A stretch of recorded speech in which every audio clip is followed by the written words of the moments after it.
Good afternoon, ladies and gentlemen. Welcome to live webinar today, 6 February 2026. We are studying at 4:05 p.m. What changes when Part 4 shift from Code to Handbook? National Building Code Part 4 2025 draft. The Part 4 2025 or NBC is supposed to be released in the month of November, now put on hold for more revisions as per the recommendations from Vikshit Bharat. So there are few changes being made. We have been continuously having a meeting on this topic, and I'm sure very soon we will have the National Building Code being released. So does it implicate, implication for Indian safety standard, urban growth, and public accountability? With me, I have very good experts to speak on this subject. I would like to run through the key recommendations made by Deregulation Committee on Part 4. So what are those key recommendations Deregulation Committee is making? The point number 1 was replace code with handbook. So the impact on fire and life safety shifts from enforceable minimum standard to advisory guidance. Legal enforceability becomes weak and open scope for state-by-state interpretation. Second important point, replace shall with may. I'm sure everybody know shall is a mandatory language and may is optional. The third point, convert table to checklist. The impact checklist approach assumes uniform competence, which does not exist across state. Encourage tick box compliance rather than risk-based safety.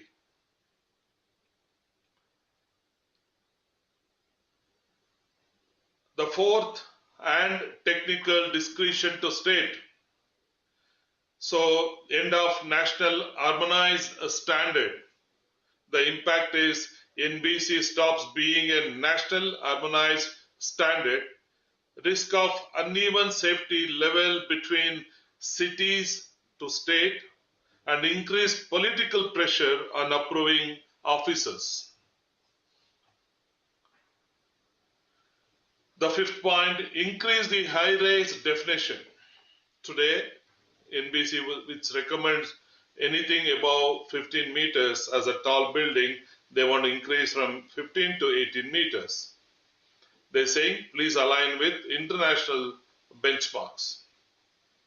Reduce occupancy classification. Cut from 9 classification to 29 sub-classification. So, impact is oversimplification of risk, hospitals, malls. Officers may be treated similarly. Everything, all structure and occupancy will be treated similarly. Remove height restriction. There is no height restriction to be given for hospitals, hotel, and have no height. And what is the impact? Tall buildings without evacuation realism. Firefighting limitation ignored in dense cities of India. Increase incidental occupancy. From 10% they want to go to 30%. Higher fuel level and occupant diversity. Mixed use of fire risk under address. Reduce water storage. This is always being a big subject. They are saying fire service already face water scarcity. Assume municipal readiness that does not exist uniformity. That's the impact. Relax travel distance. Longer evacuation time. When you reduce what becomes? It becomes longer evacuation time. So Indian occupant behavior and smoke conditions not comfortable to benchmark. So reduce staircase requirements from single staircase. Permit for building up to 24.3 meters, MSME and small floor plates. Make compartmentation discriminatory. So what they're saying is remove category-wise compartmentation, leave the decision to state government. And finally, the fundamental transformation, minimum national safety standard to advisory framework with state discretion. Why this is being discussed in various platforms by various engineering practices, platform. It's a highly technical capacity at state level. We are saying state government still not ready with high technical expertise. And uniform fire service capability. Whether do we have fire station for every 10,000 population? Are we ready with infrastructure, the road width? When you say increase the height of the hospital, the road width continue to be 30 feet. Can you have 40-floor hospital there? In one hand, they say, look at international. International, the infrastructure is completely different from India. And the core problem, recommendations are built on idealized assumption that do not align with India's implementation capacity and ground realities. So this is the summary of the recommendations that being given to National Building Code Committee members to consider. So we have overall maximum recommendations been accepted, and a few objections also been given to them. Still the discussion is going on. However, the voice of the citizens are more important. For that reason, this webinar being held, and as you know, this webinar is initiative of Council of Fire and Life Safety Professionals. Many of my friends who have joined must be wondering what is this Council of Fire and Life Safety Professional. This is the advocacy forum recently formed. At the moment, is free for all the experts to join in. In the April 24th, we'll be launching as a society. We want to work with state government. We want to work with the central government, help them with the experts in the respective areas where we can be part of the codes and standards and also implementation level. So that's the role of the Council of Fire and Life Safety Professional. And also I want to thank Focus, Forum of Construction Utility, and National Federation of Engineers for Electrical Safety, NFE, being supporting organization for these webinars today. So myself, I've been in the 36 years now in the fire industry, founder of FSAI, Fire and Segregation of India, Focus, and CFLS, NFE, and many other. As I said, we've been part of this entire evolution of fire safety in the country. Mr. Vasudevan Suresh, who is the chairman of NBC, likely to join. He was traveling, is expected to join. So currently he is the chairman of NBC. We look forward to his participation, and we have very eminent and tall leader in the industry, Dr. D.K. Shami, former fire advisor and director of National Fire Safety College. He is a convener of All India Fire Service Sports Control Board, recipient of the President Fire Service Medal for meritorious service in 1989 and distinguished service in 2006. Overall, he has 42 years of experience across industrial, state, and central fire services, including advisory role with the Government of India. He held a key position with BIS, OISD, Standing Advisory Committee, Ministry of Labor, Ministry of Power, and served as academic examiner and advisor to IP University, Delhi. Academically qualified with PhD in Fire and Disaster Management, and MBA, MPhil, and multiple international fire safety certifications, author of several national and international technical papers. We are happy to have Dr. D.K. Shami today as one of the panelists.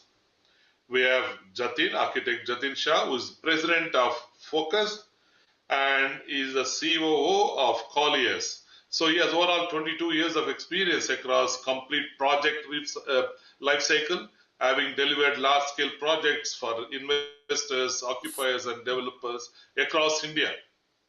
As a COO at Colliers India, he is responsible for driving overall growth, developing short and long-term business strategies, and expanding the client base.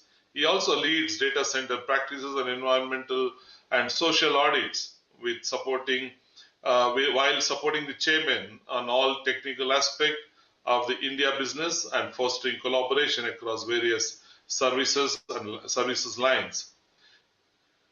He is driving the Forum of Construction Utility Services, where I'm also one of the member as a vice president of Focus. I'm so happy to have Jatin on board as one of the panelists for today's discussion. We Thank you, have Dominic. Thank you so much. Mares, familiar face in the webinar, which we've been running from past 2 years, 2.5 years. Together, we both together have done over 180 webinars on various subjects. He is the president of National Federation of Engineers for Electrical Safety, called NFE. He is the founder and promoter of Cape Electric Private Limited, Cape Electric Power Production Private Limited. And he is very actively involved in BIS, ETD 20, ETD 30, ETD 50, and also is a committee member of the National Building Code Electrical Committee. He plays a very important role in IEC, an international body in codes and standards. He is a member of TC 64, TC 81, AC 37A. Welcome to Mr. Gopakumar in the panel. So I have very seasoned, very experience. I know him since many years. Ishwaraya is a firefighting consultant and is graduate from the Mumbai University with 30 plus years of experience in the fire protection industry. He has seen the evolution of the fire industry of India. He has worked with Tyco Group, Matharan Plant, Honeywell, Notifier, and retired as the Chief Technical Officer of the Nomi Bosai India Private Limited. His expertise span from design to estimation, contract to sales, and marketing and business development across India, and also is actively practicing as a codes and standards. He is an expert on NFPA standards. He has led the initiative on HFC environmental awareness, established a Center of Excellence for Tyco safety products in the Asia Pacific region, and authored, presented technical paper in leading forums. So we have another expert, a very seasoned fire protection engineering consultant, Irfan S. Desai, is a chartered fire engineering consultant with 4 decades of experience in fire prevention, life safety system, and regulatory compliance. He has been closely associated with fire safety planning, audit, inspection, and advisory services for residential, commercial, industrial, and high-rise development across India. With strong exposure to national fire codes, NBC provisions, and practical field implementation, he brings a balanced perspective that bridges policy intent and engineering judgment and on-ground realities. With his 40 years of career, he has actively contributed to professional forums, technical discussion, and capacity building initiative in the field of fire and life safety. With this, I end my introduction, and I'm sure we have over 750 participants from across India, not only India. There are a lot of people from Middle East also have joined, some of them from Sri Lanka. So everybody looking India when we travel to especially Middle East, there are high respect for our national building code. They highly respect the national building code, the way it has been formed. The 2 volumes that have been released in 2060 became very famous. I remember Oman, the state of Oman always refer NBC as their code, and they recommend some of the intended specification. So with that, NBC has become, highs and years of all the professionals in the fire industry. Now when they're saying that it's going to be a guidebook, let's see what our experts talks about it. Once again, welcome to Irfan sir, Ishwar ji, Shami sir, Jatin and Gopakumar. Any moment, Mr. Suresh also will be joining. So I have lined up few questions. I'm sure you're well prepared with this answer. After that, we'll open the forum for some of the participants. My request to all the participants, those who wish to talk to, and this should be very specific to today's topic, not asking about technical references from the NBC. And you can raise your hand. There is a hand sign at the bottom. You can raise the hand, keep it, as and when we finishes the question, I'll go to live talk and I will welcome the audience. I also request people to not to put your question answer in the chat box, because chat box is not used for us. We can't take this as a record statement. So I would urge you to put all your question and answer questions in the Q&A box only. So Dr. D.K. Shami sir, yeah, from a national perspective, can you hear me, sir?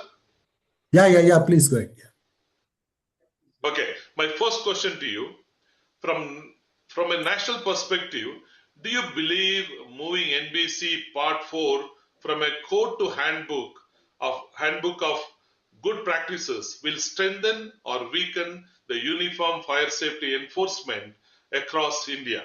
That's my first question to you, sir. Okay. Good evening to all my panelists and all the participants. Thank you very much, Mr. Dominic, for giving the nice introduction. And you have asked a very valid question.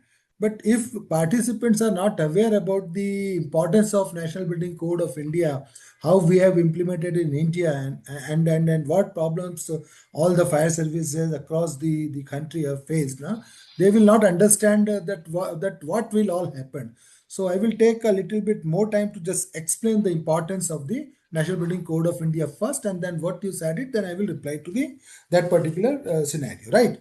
If we'll start, the fire safety concept, you go back to the Mahabharata, where you can see the Laksha Graha was there, and in the Laksha Graha, somebody had made a kind of the escape route. So that was the first reference you can quote that, if there is something to escape, then you can escape very easily.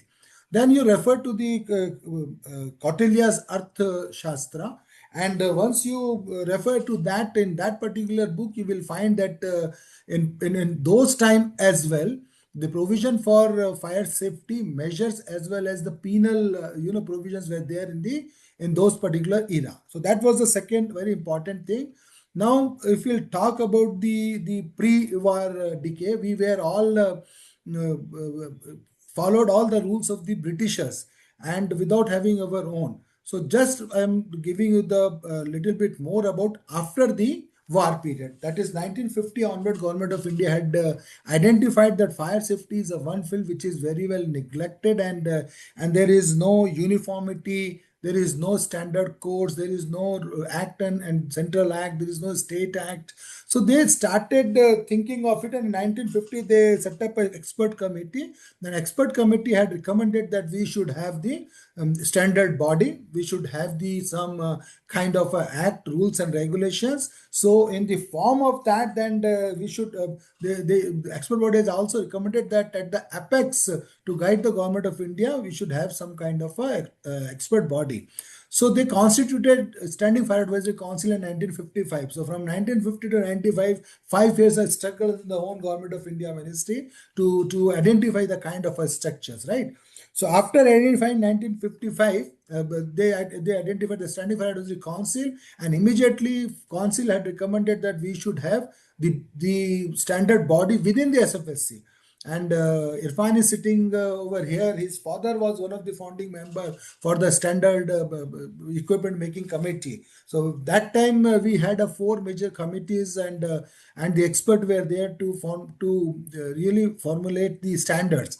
And then after that, we realized that these standards are not going to be adopted uniform until unless there is some teeth to, or some act or some rules and regulations. So realizing that, they formulated the Model Fire Force Bill in 1958 in consultation with the state governments. So Ministry of Law had taken that kind of initiative, and we had circulated the Model Fire Force Bill in 1958 with the intention that the state will adopt this as a Fire Service Act, because you should understand that fire is a state subject, and central cannot give any verdict, any rules and regulation sitting at the top of it. So we have to take all these state bodies along with us. So what happened then? We started sending this Model Fire Force Bill, and to all of your surprise, before my joining in 1994 in the Ministry of Home Affairs, only 11 states had that Fire Service Act and bills, and out of 11, only 3 states were quite comfortable with the rules and regulations. And those rules were basically formulated way back during the Britishers resign. So they started following the all rules and regulation for the building safety, right? So the government of India then again decided that no, we should have some document. And in 1965 or 66, National Building Code of India, BIS, this institution have come up for standardization of the document and the codes and standards. SFSC discontinued that work and entrusted all the responsibility on the BIS. What right now Mr. Dominic is talking about the document. So BIS has given a very good document called the National Building Code of India. Now document is there. BIS has given something from the central government, and all the recommendation and guidance from the central governments are only guidelines, no statutory requirement. So when I joined in 1994, I really started digging it up that why people are not being able to implement the fire safety measures. What are the problems? So the main hurdle was the pushing force, the legal reason. Until and unless police catch us, we are not going to put the helmet on our on our head. So we were missing that kind of all provisions. So I started pushing the state governments, and none of them were ready to adapt it. So what during that time the state government, when once we started pushing to enact the Fire Act of the states, they started sending for the consent of the president. During that time, I started putting the condition that you should have some provision of safety under the. I still remember under the clause of 20 clause number 20. 25 and 43, I started putting the condition that you should have the provisions of safety in your states. And then they started what kind of of the provisions I discussed across the country, and to all of your surprise, except a 5% of state fire services, all 95% were only totally depending on the recommendations by the any consultant, and they keep on discussing on the various recommendations without just finalizing something which is uniform in the country. So then I started pushing it, and I said no, the National Building Code of India, which is formulated by the Bureau of Indian Standards, a document, and more than 100 engineers have discussed on the issues, and they formulated one document. We should adopt that.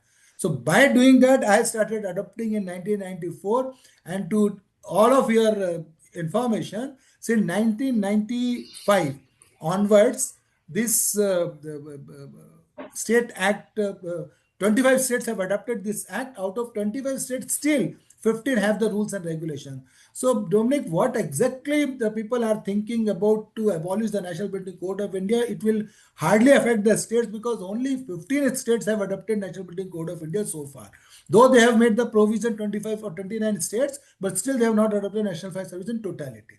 In addition, if you refer to the state of Bihar, West Bengal, and Manipur, Kerala, Karnataka, they had a kind of a provisions in their local building bylaws way back from 1944 to 1967.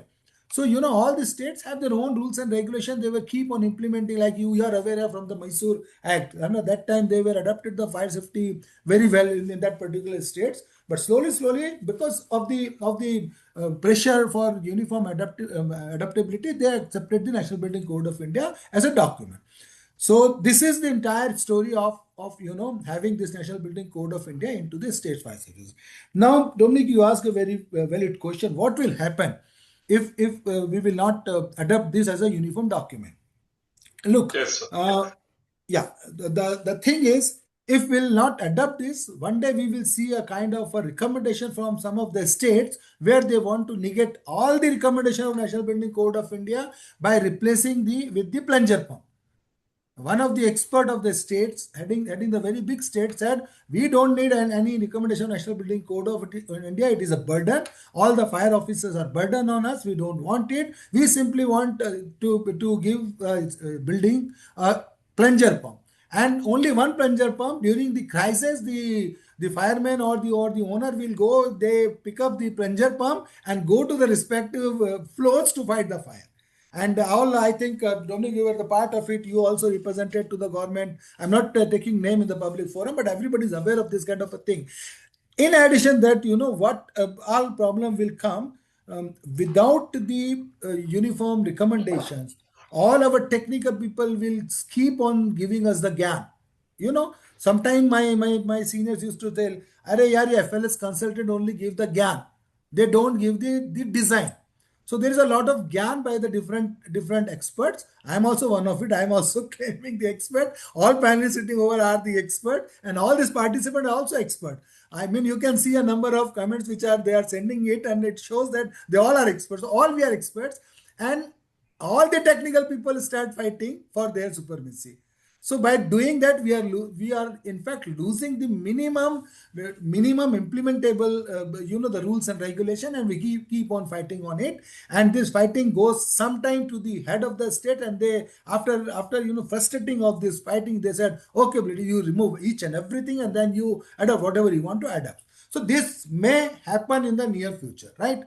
So I think I will stop right now with this at my first question. I have a lot of material to discuss with you. If other panelists permit me and give me the time, I will definitely uh, discuss the advantage of having this and disadvantage of having a National Building Code of India. I will also comments on the recommendation made by the deregulation committee, because if the committee is talking something, it has both the pros and cons. So we should discuss that as well.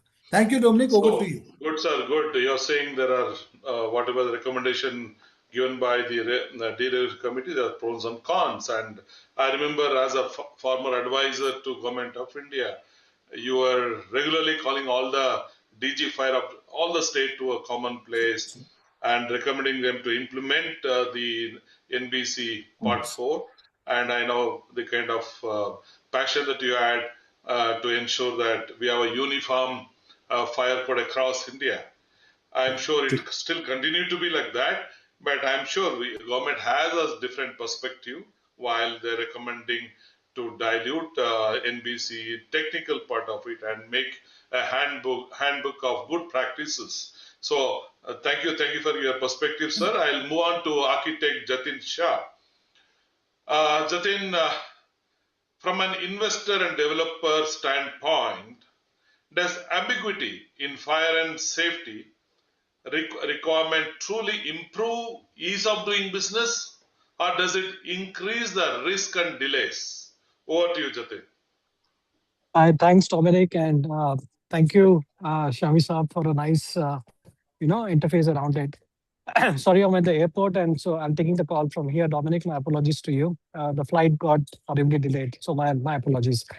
Uh, on the investor point, let me put one thing very clear, that any investor who is investing on a grade, and we can institutionalize this investment in various brackets, but the investors largely are the funds who are buying this various assets across the country, right? Or there are the REITs. And for them, an FLS compliance becomes mandatory perspective.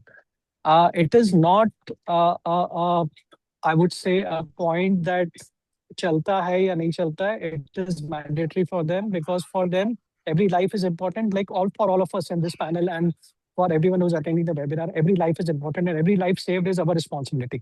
It goes without saying, sir. So it is not an impediment, it is a mandatory need, and we should ensure that the buildings are in compliant.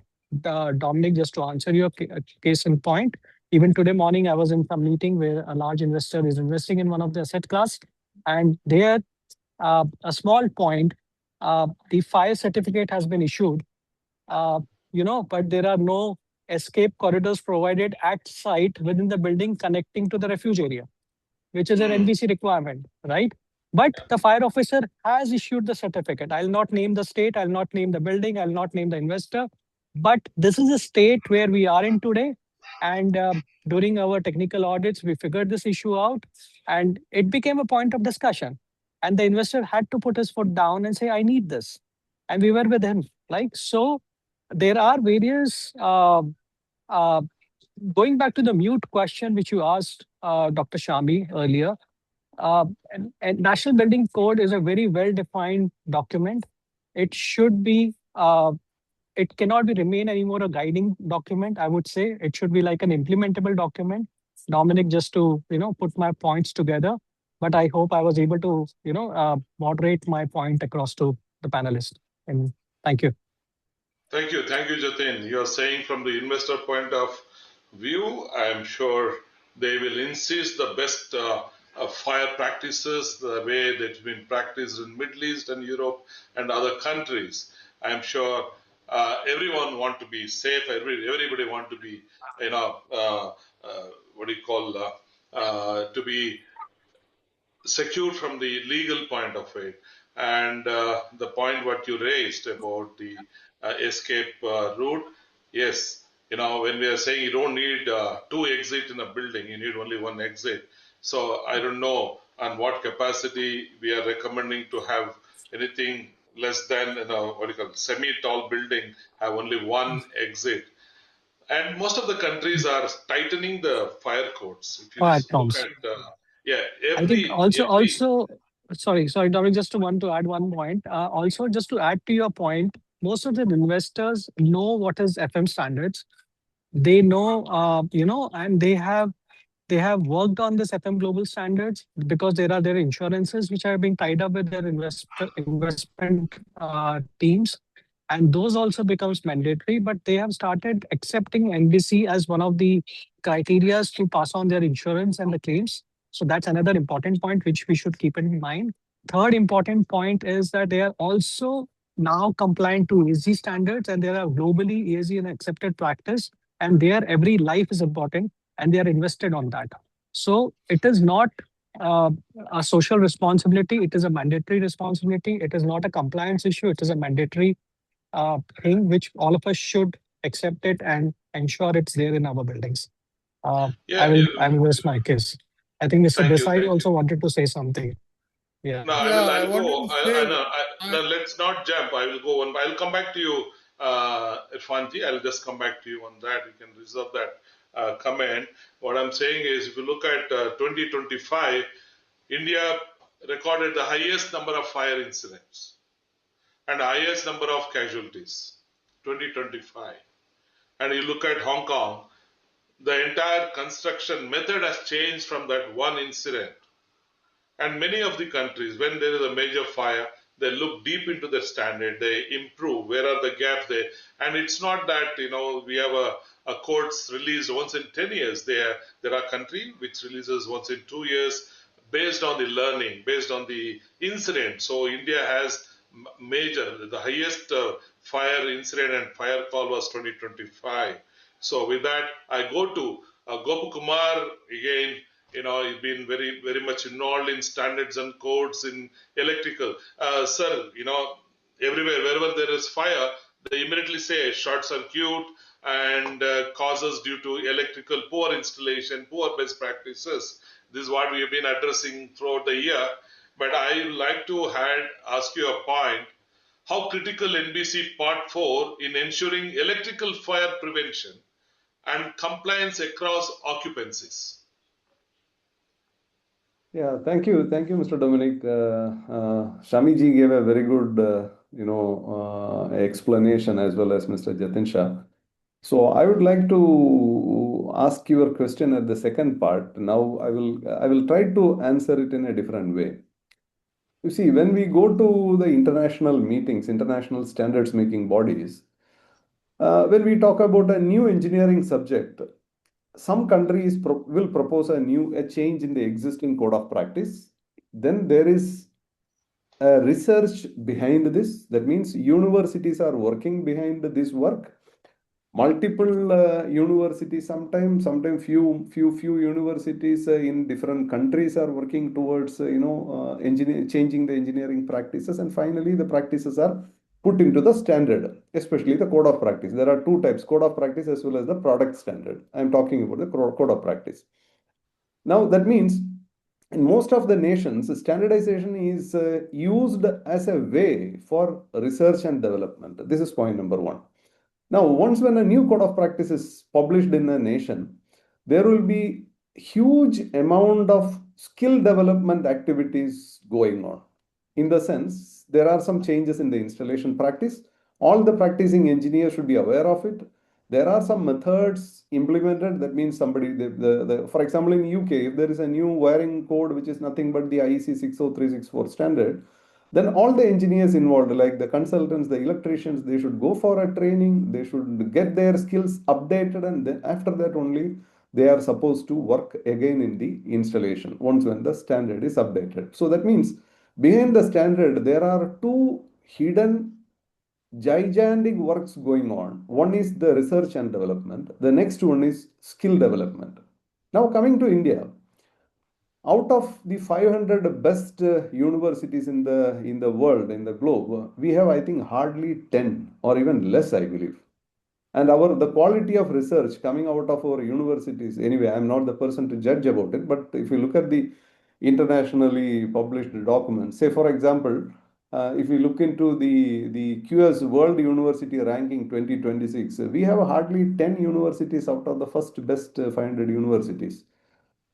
On the other side, that means the research which is happening in India is always, and I'm sure many of you are aware from the news that our research's quality and the quantity is quite less. The second part is skill development is a big subject which the government is continuously talking. Government is spending crores, tens of thousands of crores every year for skill development, trying to, make university, trying to make skill development councils and so on.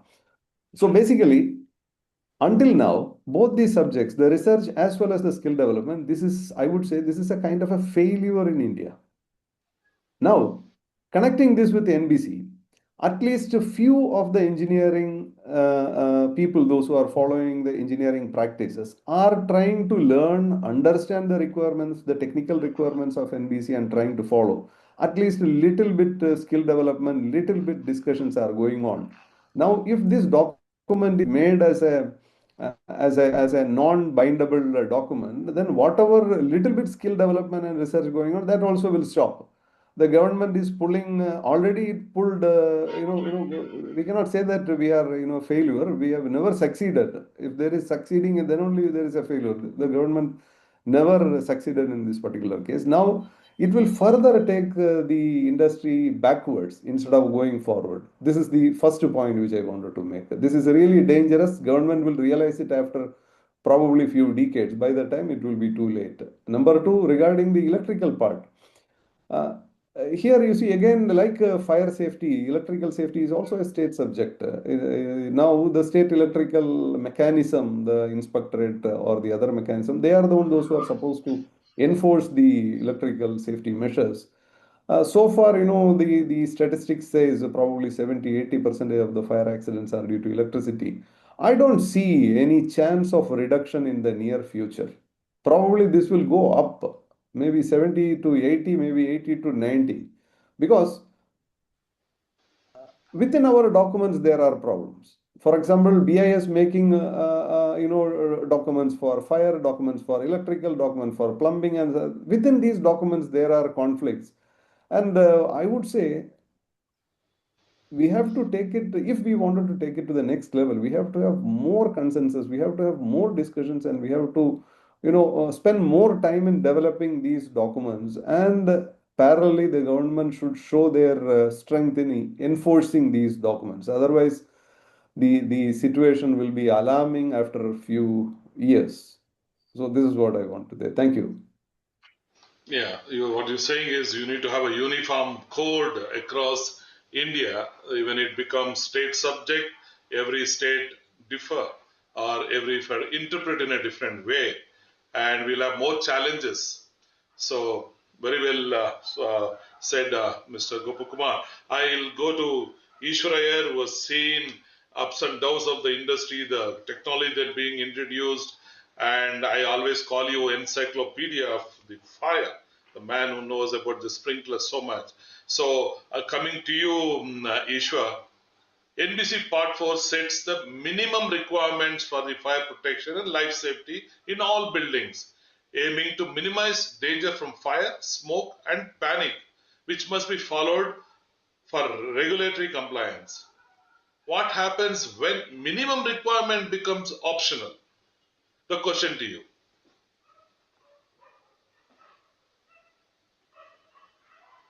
You are on mute. Ishwarji, you are on mute. Yeah, go ahead. My apologies.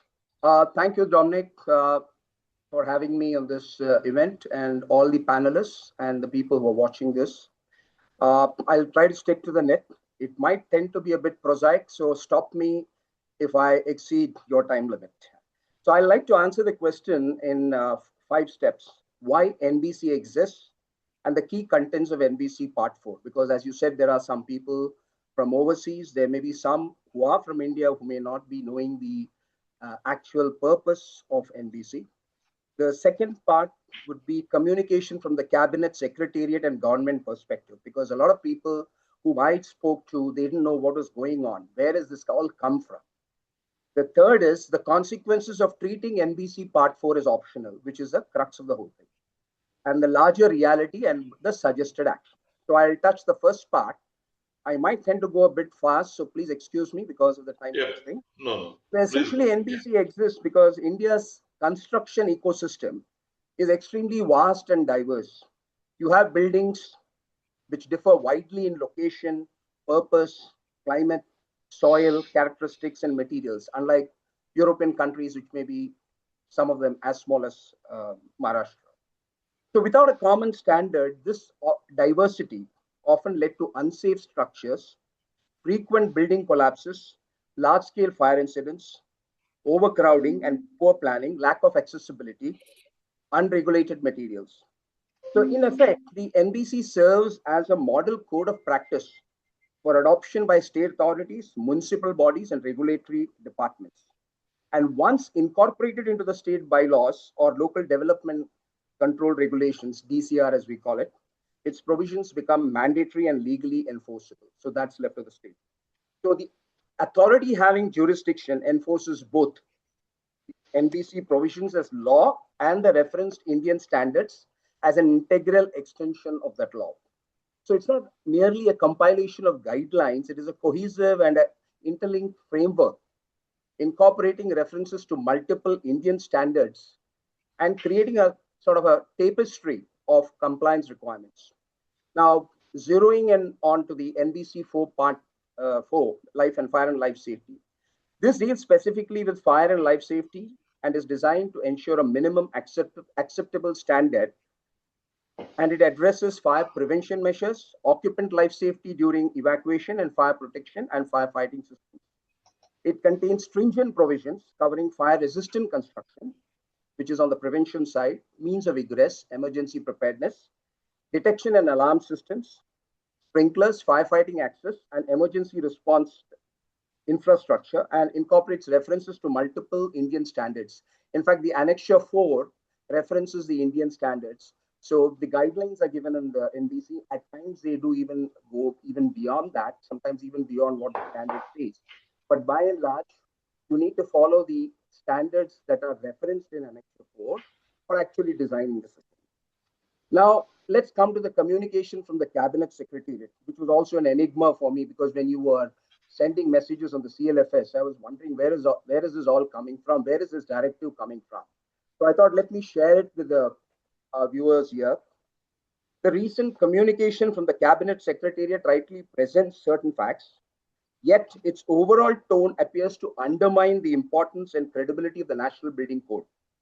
In one part, the letter states, and hence non-compliance with the National Building Code does not constitute an offense. This is a really very strong statement going down to everybody. So it raises critical questions. Does this mean that unless NBC or its provisions are formally adopted through the building bylaws or regulations, violating them carries no legal consequences? That's the moot question. If so, what happens when buildings constructed without adhering to NBC turns out to be unsafe, unhealthy, or inconvenient, either in the short or in the long-term run? So, wouldn't such non-compliance contribute to unsafe, unplanned, and unsustainable development? So the government's perspective seems to be the push for deregulation is reportedly aimed at attracting investment and aligning with the Viksit Bharat 2047 goals by removing redundant regulations, quote unquote. So the consequences of treating NBC Part 4 as optional is indeed going to be very, very risky. When the minimum fire and life safety requirements prescribed under NBC 4 are treated as discretionary, regulatory compliance will collapse. Safety is reduced to a negotiable cost item rather than a non-negotiable legal obligation. This shift would definitely and significantly increase the risk of death and injury due to fire, smoke inhalation, toxic fumes, and panic-driven evacuation failures. You rightly mentioned that in 2025, we had the maximum number of fires over so many years. I remember one beautiful video which was prepared by the comedian of all the people. I think his name was Kunal Khamra, and which I posted in the CFLS group also. And it was saying, India has a problem. And there was a Hindi word which said, Jaan issued in the public interest of life. Now today, I think we should ask him to make another video. India has a code problem. So that's the state we are in. So we had a fire problem with the codes. Now we are not going to have the codes. It's just tossed out. And instead of going with a playbook, we are having a handbook. Typically, a handbook in the NFPA parlance is always used to basically give you some critique and inputs as to where does this come from. I've always tried to learn the handbook first, which was basically a guidance.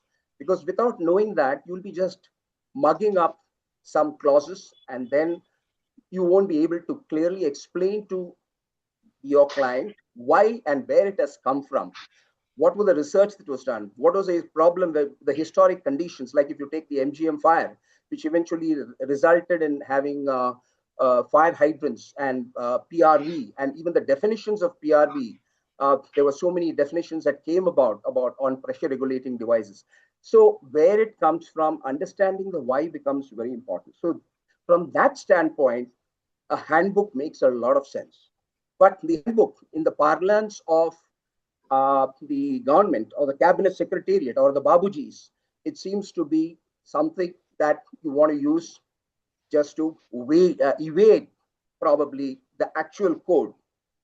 So more dangerously, what I feel is the NBC Part 4 option would institutionalize, right? Making it optional rather, would institutionalize cost cutting at the expense of human life, placing occupants and firefighters at unacceptable risk, and reversing the progress we have made in fire safety technology and enforcements since 2016, though we've got a long way to go despite that.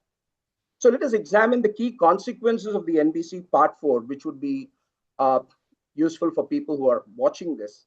Of course, I'm keeping it at a qualitative level because we are not looking at numbers. What was the width of the stairs that was prescribed earlier. What is it now? What is the travel distance? We are not going into those details, as you rightly mentioned.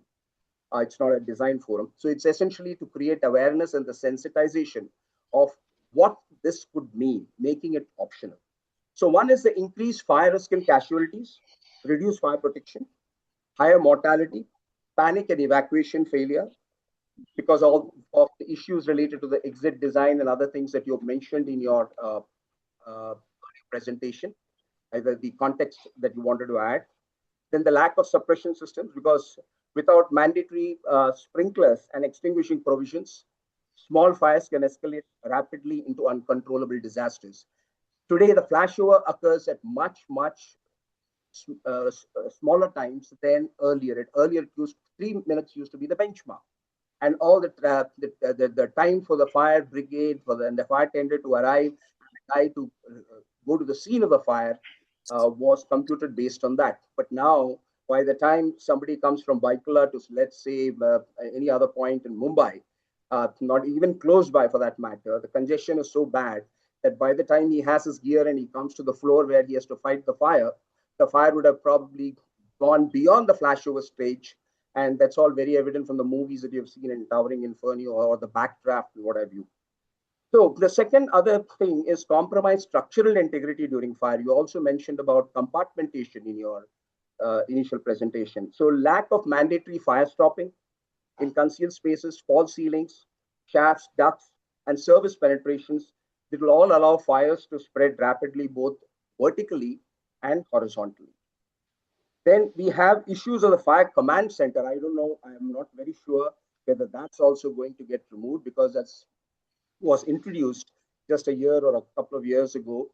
The fire towers and stuff like that, if that is also going to go, especially for high-rise buildings, that will have it will be a very difficult proposition for the firefighters to fight and get a clear picture of what's happening. Because in our country, we don't have things like BIM modeling and BIM drawings, at least for the residential buildings, but probably buildings which are more iconic, they'll have all this. So we don't have anything like the BIM to know where exactly what is happening and what has changed during the course of the life of the building.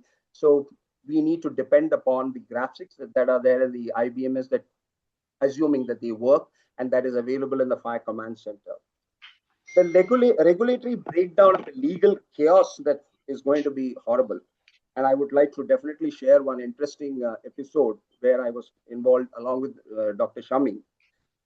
Municipal bodies may adopt inconsistent or diluted provisions, resulting in a fragmented patchwork of weak safety requirements. This brings to mind the Andhra Pradesh Gazette, a gentleman who was a director general.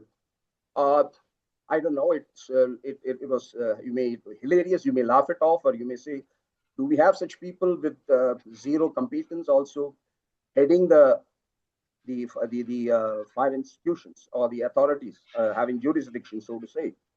This man decided to go with portable plunger pumps and called it suitcase on wheels.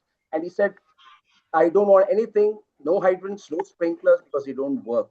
So probably he thought that everybody will be a Shaktiman, get into that particular floor on the, let us say, on the 40th floor, and he'll fight the fire. God knows how he came out with that harebrained scream.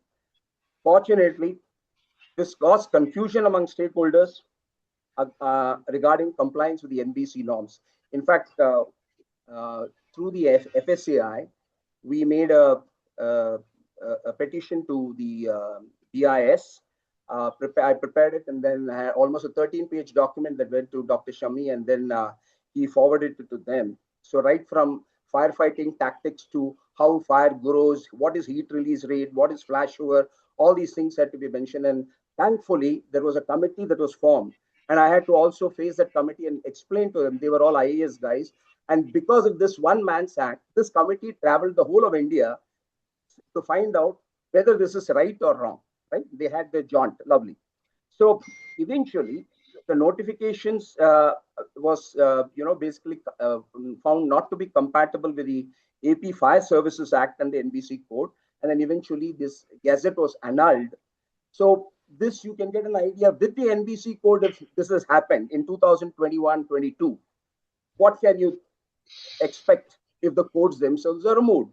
And if it is left to the people, the authorities having jurisdiction, probably who may not have any prescriptive code to quote and say that this is how it needs to be done. So there's a legal ambiguity business and the neglect of high risk occupancies, especially as you mentioned, hospitals, schools, high rise buildings, and vulnerable.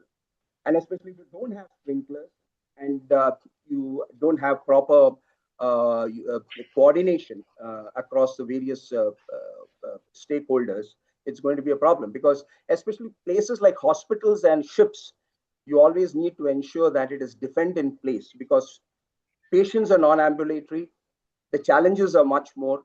So if the sprinkler systems are not working properly, yes, there is. You also mentioned about water in one of the slides that you prepared.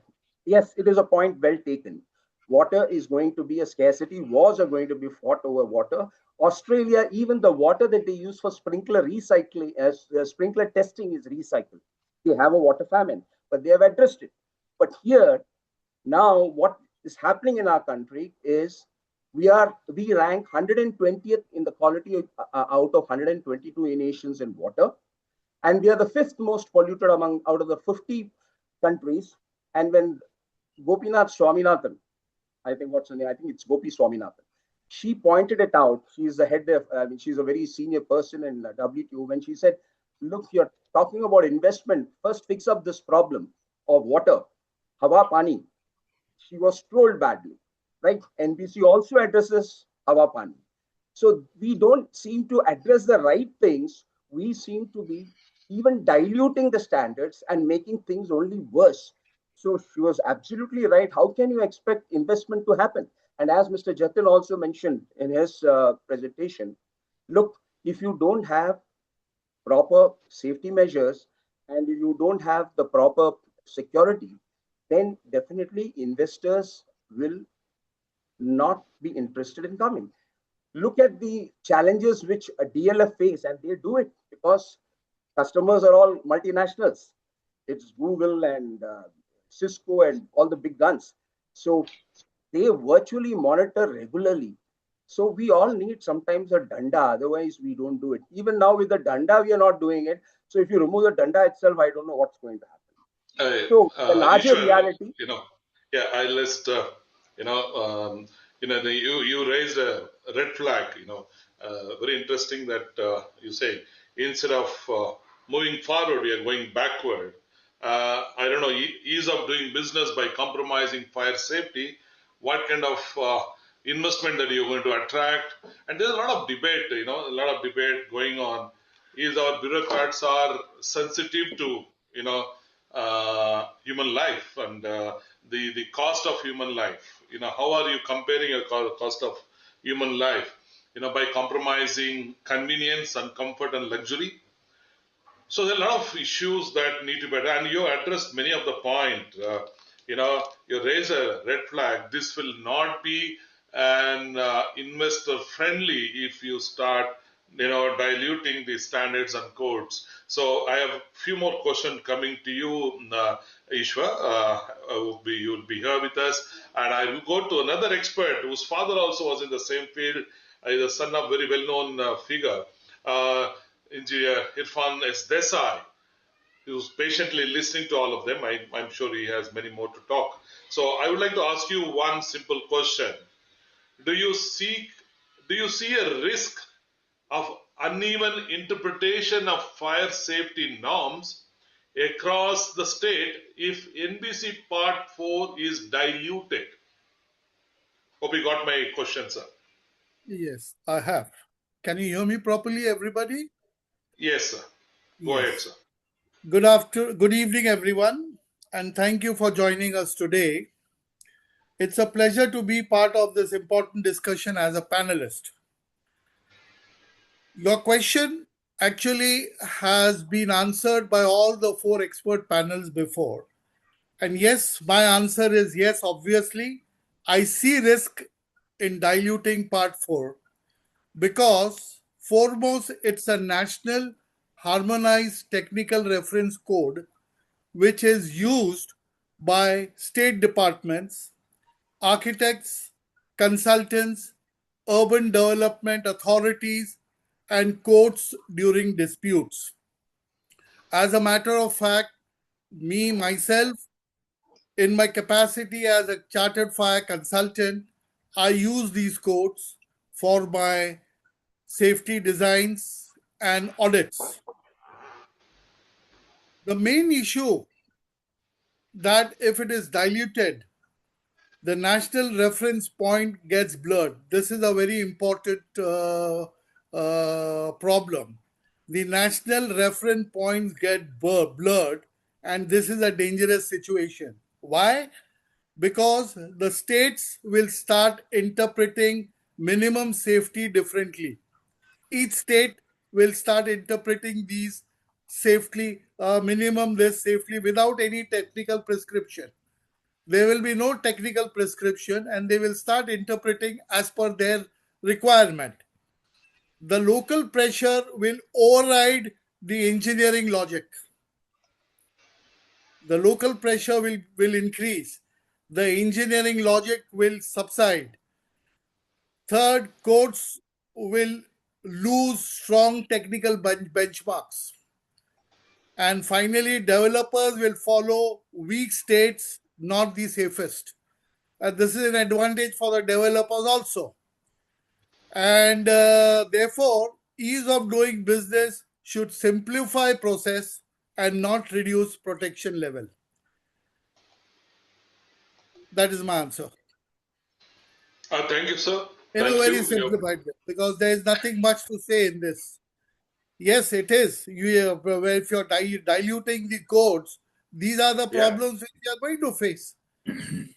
So by diluting, we'll have many more problems than the solutions, And if you do not have a code to refer, where do we go? We'll now start referring to international codes rather than Indian code. There's no Indian code there. Yes, anyway, because basically these things have two bottleneck procedural bottleneck, and that is red tape and red flags. So what we have to do is we have to see the red tapes, try to improve the red tapes, but not to remove the red flag. This is the basic thing in the codes. Thank you, Irfanji. Thank you so much for your inputs. I'll go back to Dr. D.K. Shami. Sir, can you hear me, sir? Yes.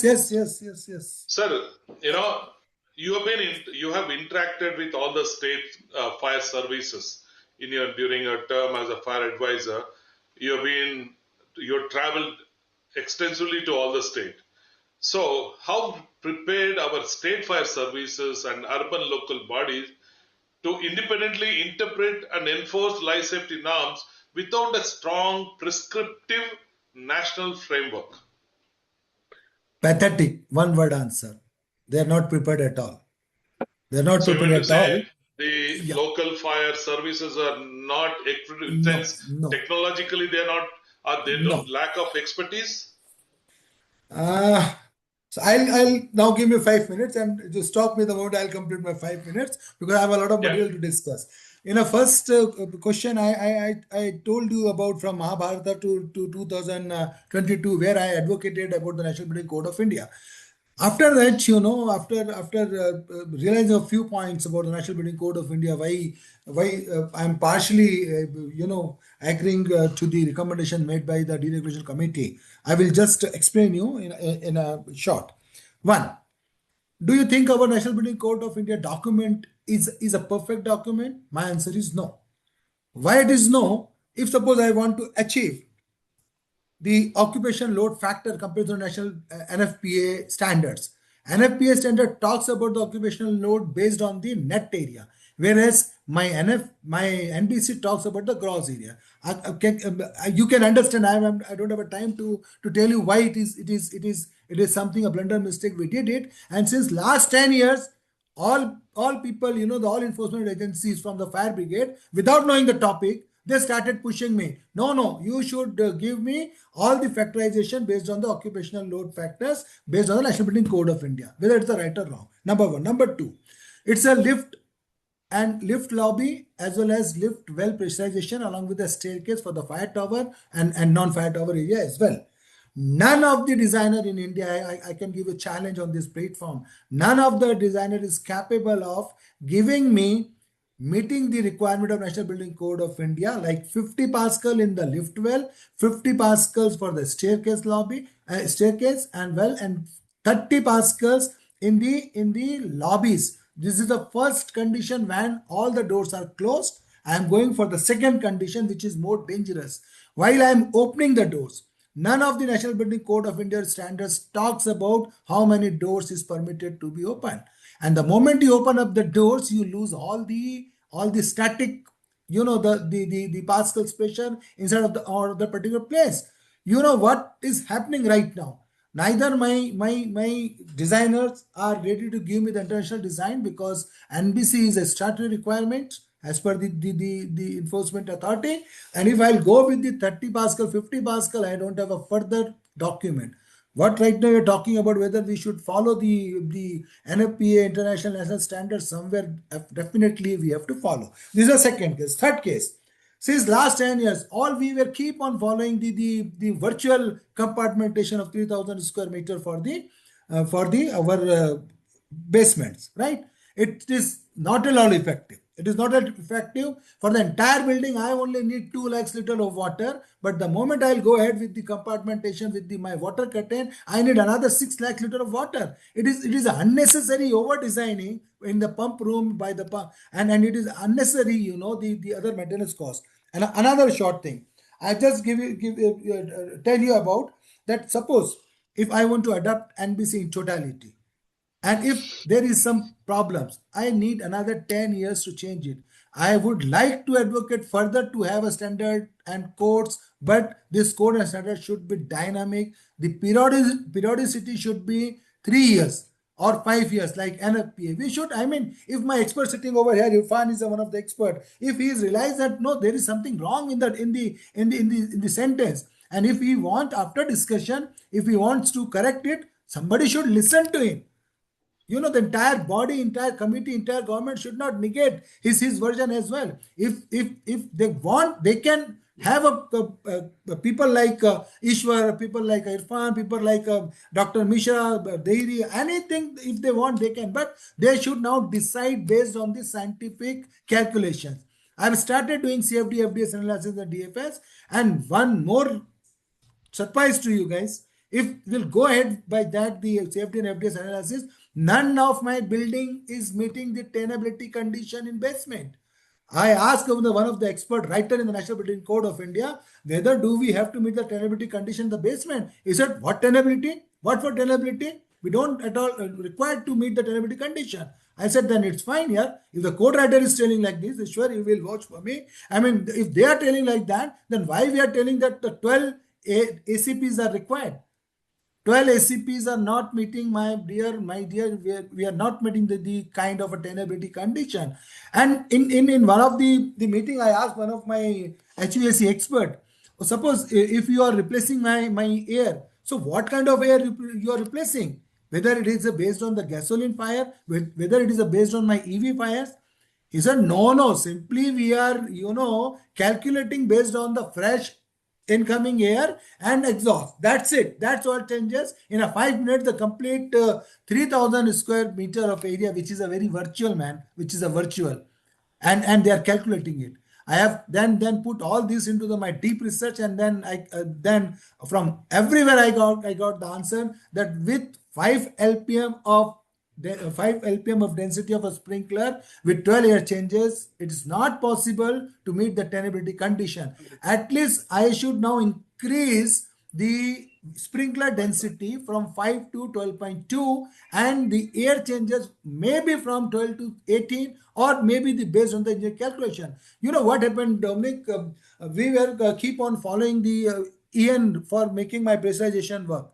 And there is a one code 12101, and based on that we started calculating it. In 2005, they all were giving the all prescriptive formulation. In 2022, they changed from prescriptive to performance, realizing it that it is not possible.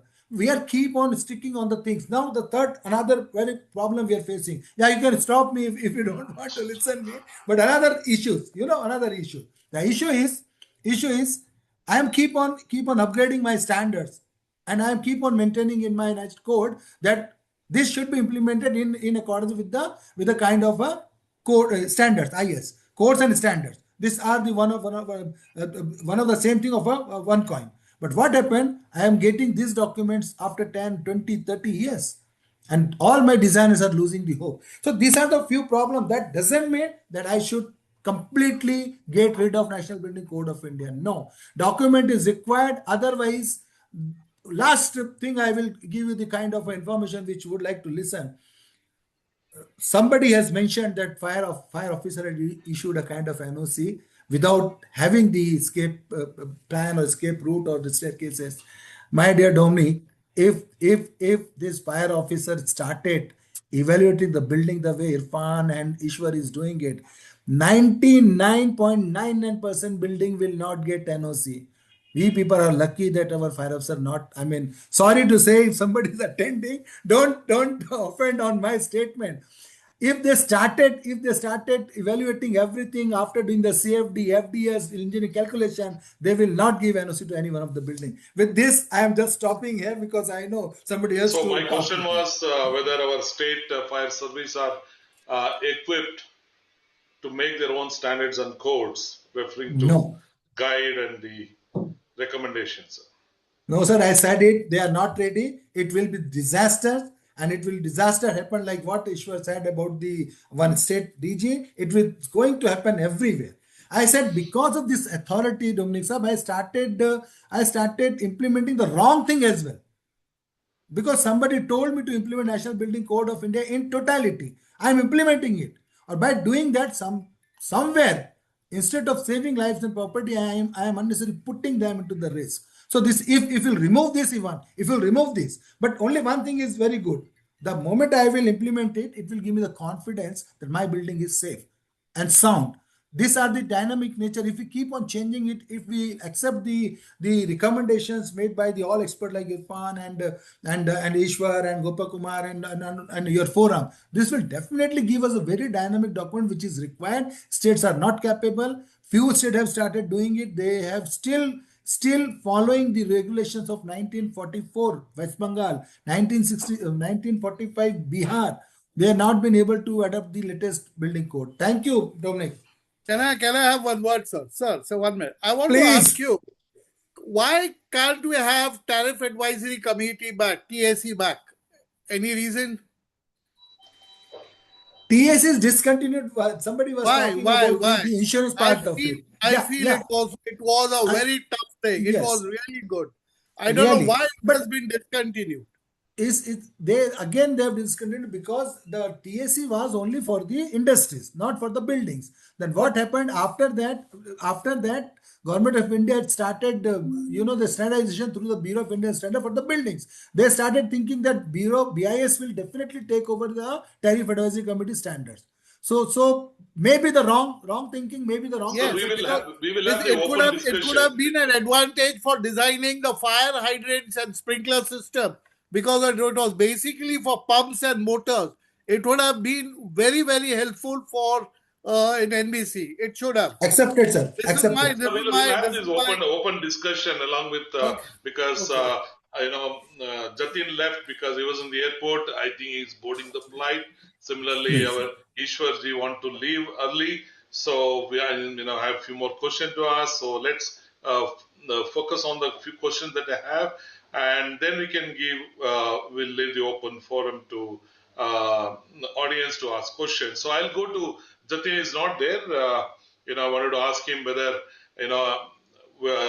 whether I agree simplifying procedures matters more than diluting safety benchmark. So as a PMCs and as an architect, he could have answered well.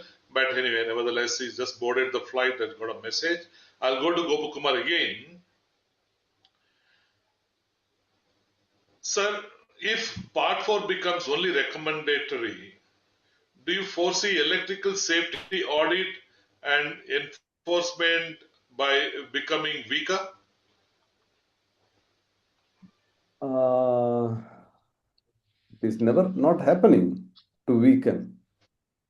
For example, you see what we are talking, our subjects are really engineering subjects, but most of the time the people take it as, assumptions. Okay, if this is a problem, let us do in this way. Instead of applying the engineering mind, we run behind assumptions.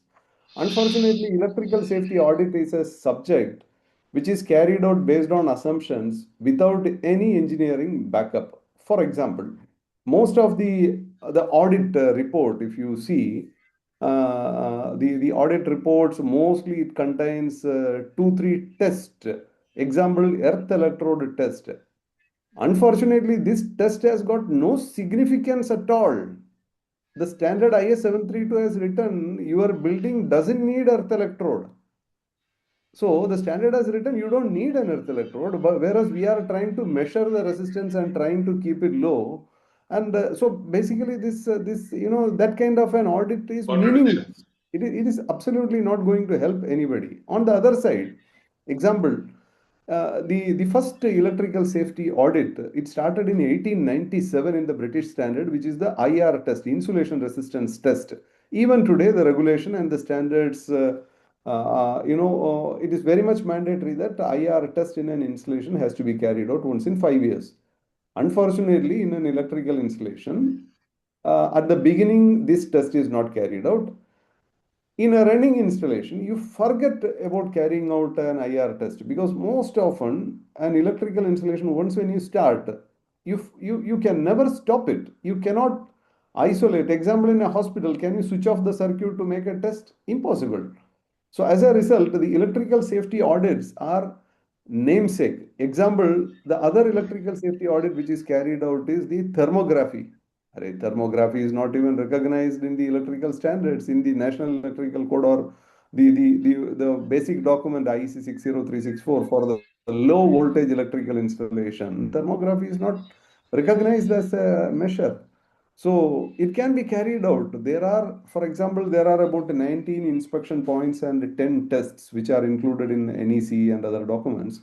We have to carry out those tests, which includes insulation resistance tests as well.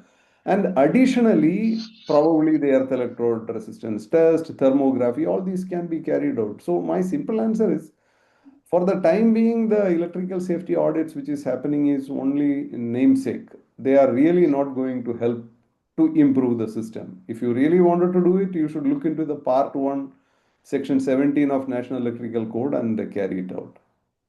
But So anyway, it the is not. subject is not included in National Building Code. So in our National Building Code doesn't say you have to refer to NEC 2023. Yeah, it is not there. It is not there. It There is is a not. It does generic not. command that you should refer to National Electrical Code. That's So, all. as I see, India has a separate National Electrical Code of India 2023, as well as NBC. But anyway, coming to the last question, the ease of doing business can be achieved without firm electrical safety baseline. Especially, can we do, sir? Can we do ease of Actually, doing business be achieved without firm electrical safety baseline, especially in hospital and high-rise buildings? you see, all over the world, this discussion of ease of doing business is going on. Now, ease of doing business doesn't mean that there is no rule. There is a rule. The way you implement the rule is easy. That is how it is. There are systems very well placed in the ecosystem, so that you don't need to run behind a government authority to ensure that these are complied. Example, the insurance system. The insurance, you can get the insurance only if these are complied, and there are private agencies, there are accredited agencies or certified agencies, those who can do it. And if you are not happy with one agency, you can go to the other one, and all these certified agencies will make the system very easy, and you can do it very easy. So ease of doing is not about having no rule. It is about, of course, strict rules are there. Only thing is the way it is implemented is made very, very easy and very, very simplified. So that is Thank you. how, yeah. Thank you for your point, sir. I'll go to Ishwa. We are running short of time because they have huge questions lying there. I'll quickly, and your answer can be very crisp. Ishwar, are Indian cities and approving authorities ready for large-scale implementation of performance-based fire design, that is PBD approvals, and does performance-based fire design shift the liability to the consultant and the building owner?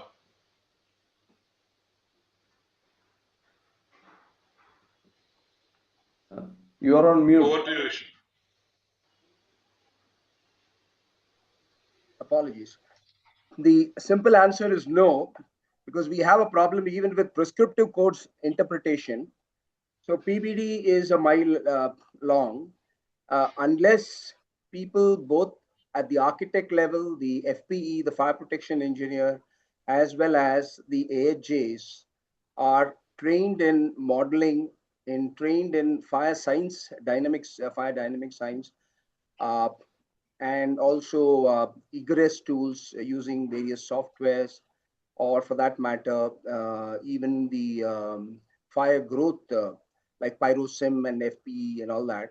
I don't think that will be possible. So the question then will be, can we ever achieve the yes, and it is happening in small measures.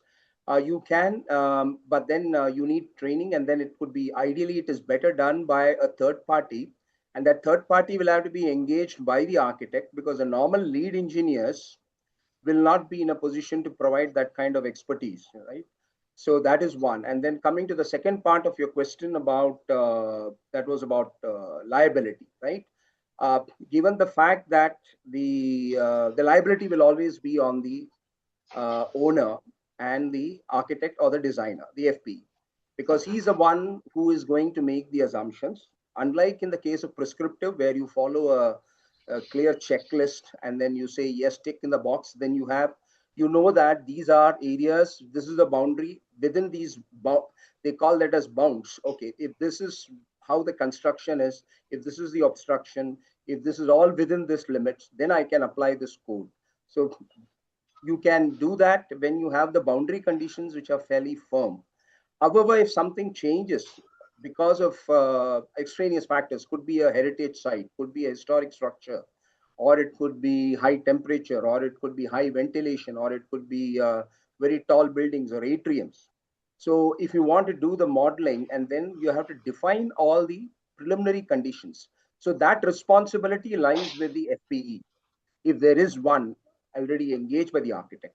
If there is nobody to sign off on that, the liability will fall on the architect, even though the AHJ might have approved. Because the AHJ is approving what? That is, when I say AHJ, it could mean this fire officer or the local fire marshal.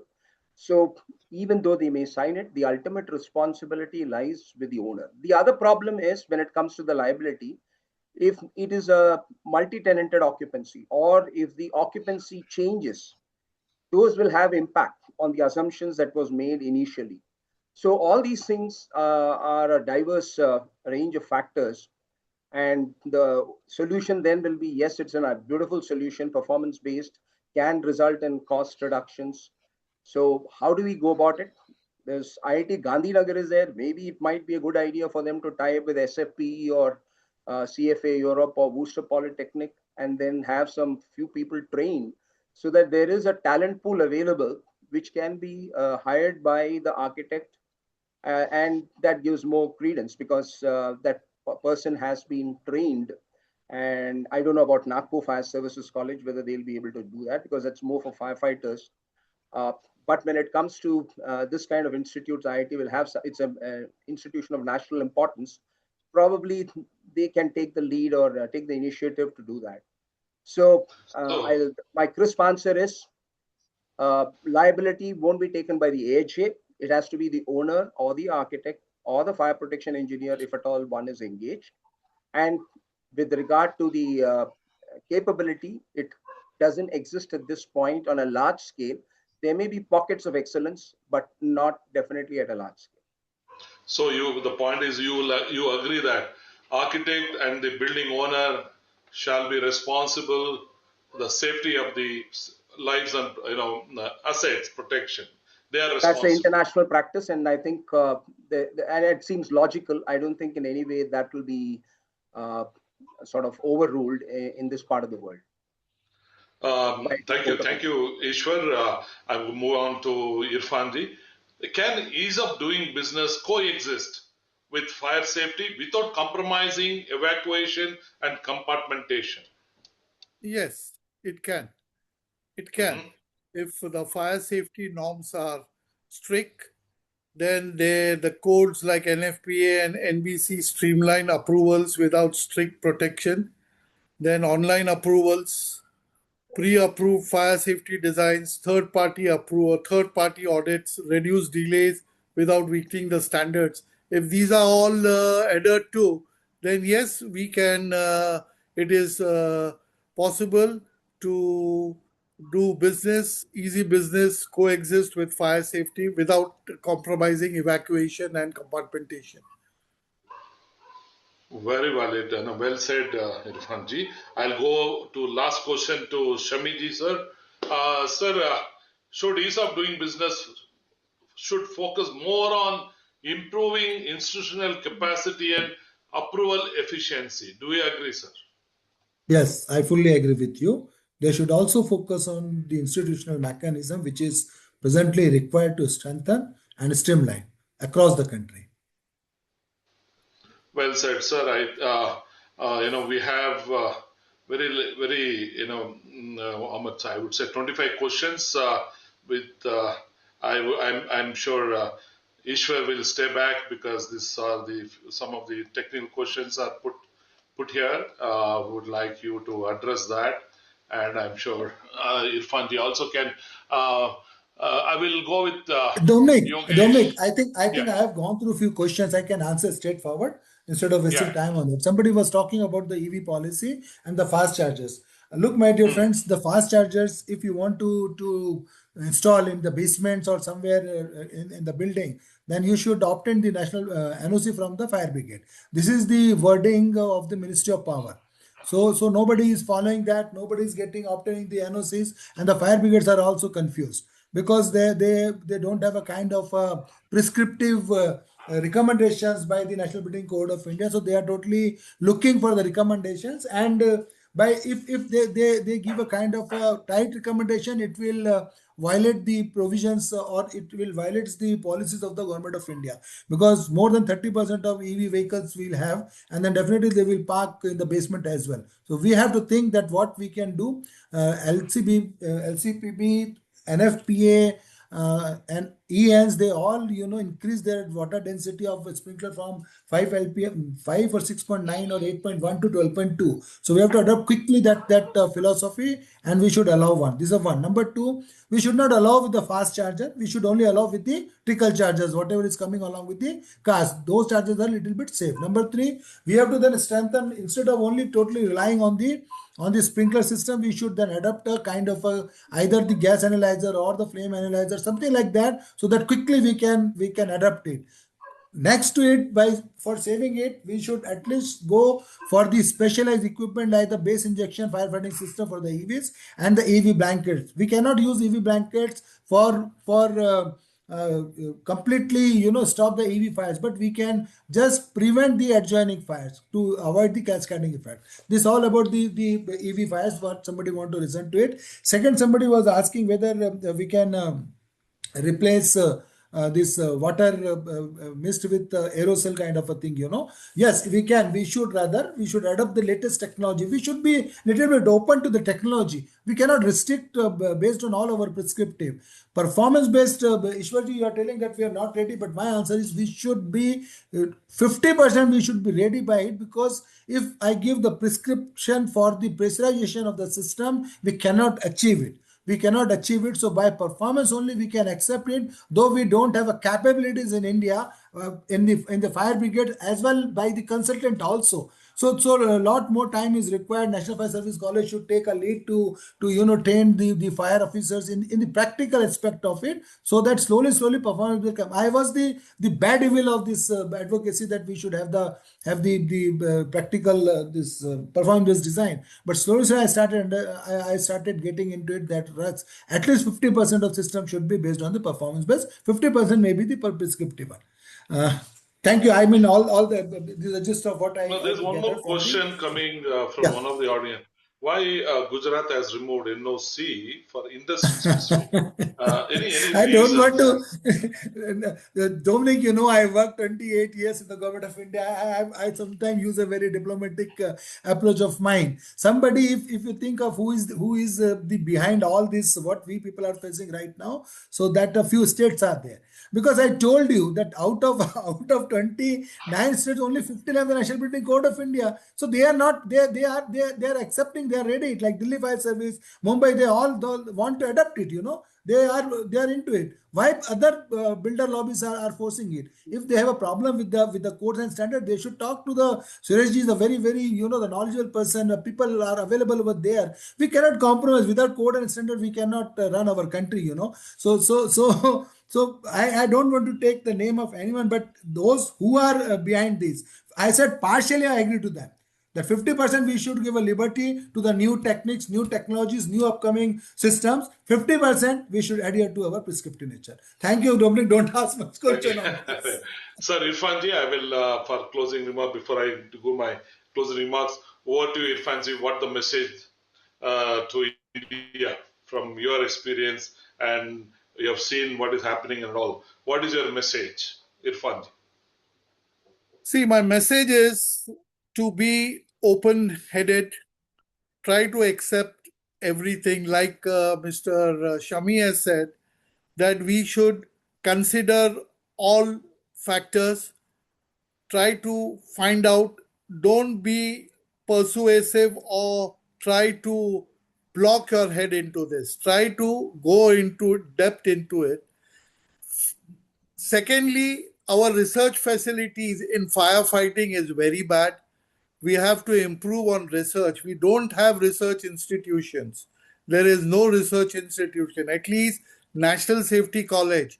And what Mr. Ishwar said about level-headed people and getting IITs into the thing, we can do that. We can use IIT because they have infrastructure. We can have research in those laboratories and try to improve on various factors.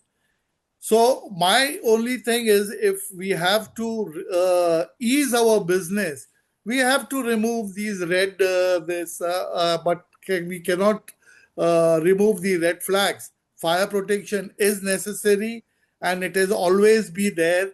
Without that, it is not possible. As per the NOCs are concerned, NOCs, no objection certificates, are basically for the betterment of the people. They are not obstruction. The NOCs are given only when the NOCs are given with strictly, it's for the people, benefit of the people. When NOC is given, people should consider this, that their firefighting systems are good. There has to be some sort of a system where people are sure that their building is safe and they are they are self-contained. Probably I may not have explained it. I may not have explained it very well. But what I'm trying to say is, I'm trying to say that our fire systems should be well defined. It is not well defined. There are too many codes, too many sections, too many revisions, and it has become a hodgepodge. It should be a very simplified advisory book where everything is written in a proper format. Thank you, sir. Thank you, Ishwar. What is your? I'll just come to you. Yeah. Just Ishwar, one closing thought. I'm asking you closing thought. What is your message to BIS and appeal to the government of India? Well, that's what I was trying to drive at. Basically, organizations like CFLS must engage in advocacy and safety campaign. I'll just give you a very good example. As recent as June 2025, we are talking about problems of dilution here. US faced a major problem. Jim Carrey, Jim Pauley, the CEO of NFPA, was facing a challenge that the codes of NFPA will not be accepted. And then the government was saying, no, you guys are making money. So there was what was called as the Pro Code Act. and eventually I think they won it in the Senate. There's one more hurdle to cross.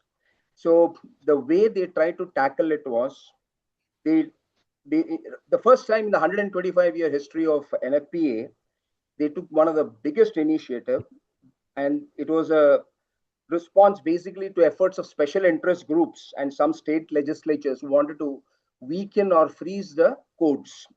So the Don't Chance Society and a Code for Every Moment. These are the names of the two campaigns. You can go to YouTube and check it out, or Google it, and it'll tell you how they created this public awareness. And because people in the US used to think that the codes used to be formulated by government authorities. Actually, it's a private public partnership. Even when you say BIS, it's basically people, the vendors, and other people who are involved in the committees. So it is very important to educate the public, since we are now talking, we have been doing acting, or rather having discussions and deliberations among ourselves. What's also important to create that groundswell movement, it is imperative that we also have such kind of campaigns. Maybe you'll get more pointers when you Google these two things. I'll send you some inputs offline. Don't chance safety and a code for every moment. And it's beautiful. It really sends a message in very simple terms to a common man. Thank you, sir. Dominic, Thank you. my Yes. my closing word before I leaving. I have to go to attend another meeting. What exactly you're asking, Mr. Ishwar, to tell to the government of India? I am on a other side of it. I would like to request the state government. Nobody stops and sort of any document as a mandatory document for the fire safety. If somebody want to get rid of a National Building Code of India Part 4 and they are making it a handbook, I'll request all the state authorities to adopt the handbook as a statutory document and they can implement it. I think with this word and thought for food for the state's government, they can think of it, they can adopt it, nobody stops them. Thank you, Dominic, Thank you. from Thank you. Thank you. and thanks for Thank you, giving sir. the Thanks all of opportunity. you. Gopakumar, sir, your message to the government of India, sir. You see, it's very simple. Diluting means, with respect to electrical part, anyway, there is a CE regulation, there are national electrical codes, and very rarely people are following it. So there is nothing about dilution because it's already diluted to the maximum. Now, whatever available with respect to this fire NBC, which generally the construction industry is following, and if this is also diluted, I really don't know where the country is going towards. It's really in a dangerous situation. Okay. Yeah, so Your one more thing. message. What's your More. appeal, sir? Mr. Appeal. Dominic, What is your? One second. Dominic. I'll come to you, sir. So, what's your appeal? What are you appealing to the government to retain the NBC Part 4? retain the NBC Part 4 and ensure that these parts are followed in, especially in critical buildings such as hospitals, multi-storied buildings and industrial buildings, very, very precisely. And also government should put more research organizations into this particular job to improve it. It should be the other way, not like diluting. So your message to improve the research, as Irfanji was rightly said, the skill development and research is over to you, sir. Irfanji, continue, sir. My suggestion is, it's a very, very unique suggestion. See, fire systems, fire policies are under the government. Right now, Mr. The fire advisor also who's there, he works under the government of India, right? Now, Yes. my suggestion is to elevate this position of fire advisor, and there should be one place in the Rajya Sabha, a seat in the Rajya Sabha for a fire professional who can give the requirement what India requires and what metropolitan cities required in event of fire protection in this country. Because today Bombay, the high-rise buildings are there. Delhi, Madras, there are high-rise, water shortages are there. We have no planning for it.